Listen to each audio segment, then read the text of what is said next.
Jadinya itu ya, penyelesaian perbedaan data, percepatan proses kepegawaian, lain kepegawaian yang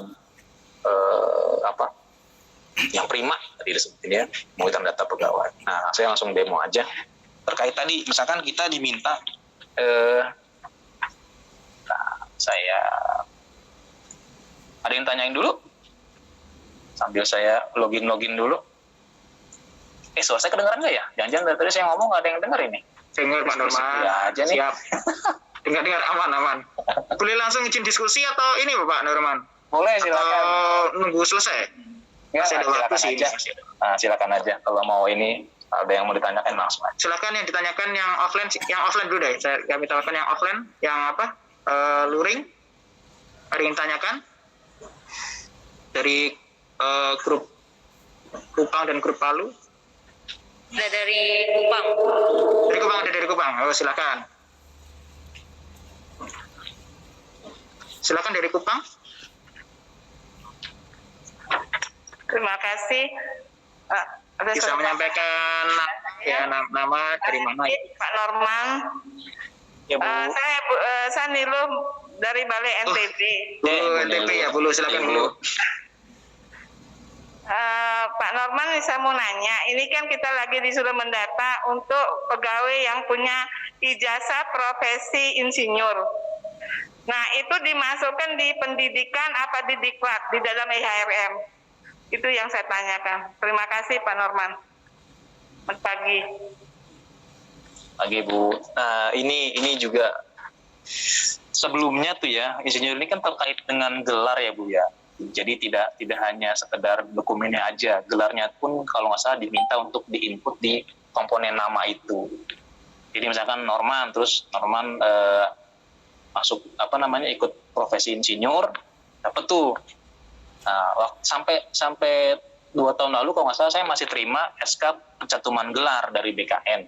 Jadi ada penambahan insinyur dan itu jadi setara dengan S2 kalau nggak salah itu. Nah, waktu itu saya input di pendidikan Bu. Ya, pendidikan. Jadi kayak semacam dokter kan juga dia ada sendiri kan, ada dokter gitu. Farmasi juga sama, itu malah dianggap kayak S2 juga yang apoteker. Nah, jadi sementara ini memang saya belum dapat jawaban ya dari teman-teman di bagian mutasi. Sebenarnya ini ditaruhnya di mana? Karena kalau nggak salah BKN sudah nggak keluarin lagi untuk gelar profesi. Ya, tapi seandainya memang harus diinput Bu, biar nggak hilang ya, itu masukin ke diklat Bu. Biar nggak hilang nih. Diklat tuh ada namanya sertifikasi. Ya, ada opsi diklat dan ada opsi sertifikasi. Masukin ke situ dulu aja biar nggak hilang. Jadi paling nggak nanti ketika nanti sudah diputuskan itu sudah ada, tinggal kita pindahin aja. Mungkin yang jadi problem itu lebih kepada ini pendidikannya apa gitu, terus gelarnya jadi nambah. Nah ini kan harus ke BKN Bu kalau gelar ya. Bahkan di kita pun seandainya kita tadi disebutkan ya, di IHRM tuh kita bisa input data pendidikan bisa. Tapi bukan hanya ya, gelar tapi nggak bisa gitu. Nah, ini karena ada gelar jadi sama dengan kasus yang insinyur tadi Bu. Itu dulu Bu Nilu, nanti saya akan pastiin lagi deh Bu, saya tanya lagi sampai yang terbaru informasi seperti apa gitu, terkait dengan gelar tadi Bu. Itu Pak Norman, apakah kita akan mengajukan pencantuman gelar ke BKN atau gimana?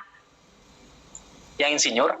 Yang insinyur Pak Norman. Iya, setahu saya di BKN udah nggak proses itu lagi Bu, nggak proses yang gelar insinyur yang profesi ya, udah nggak proses lagi. Ya.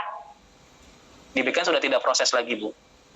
Berarti langsung bisa saya cantumkan gelar insinyurnya apabila saya di kebersangkutan seperti dia punya gelar ST dan sebagainya, itu bisa dicantumkan Pak kalau ada pengusulan kenaikan pangkat dan lain sebagainya itu Pak. Nggak bisa Bu, karena di BKN tidak ada lagi SK gelar profesi, makanya kita juga nggak bisa nambah gelar profesi juga. Nah, paling kita simpan saja dokumennya di diklat. Oh baik.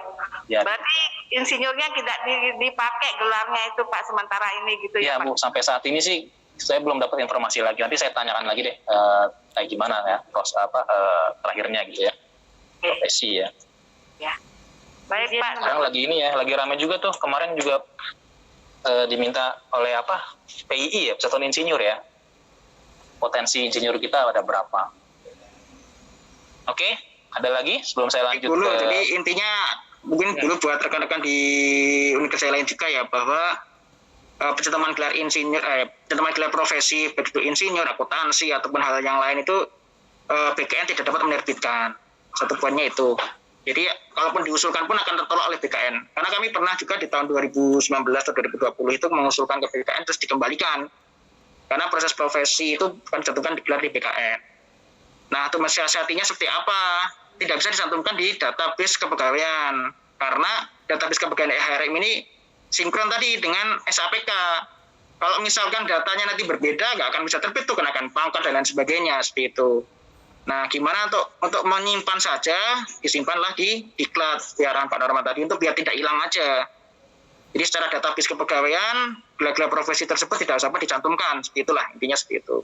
Tapi kalau secara pribadi ingin menyampaikan dengan pribadinya ya itu silakan saja sih. Kalau secara pribadi mungkin di undangan nikah atau undangan apa itu terserah lah ya.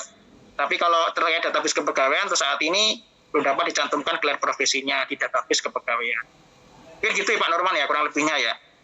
Ya, betul Mas. Nanti kita nunggu ya Bu, Bapak Ibu sekalian, nunggu arahan kali saja. Mudah-mudahan, mudah-mudahan ada kebijakan lebih lanjut seperti itu ya.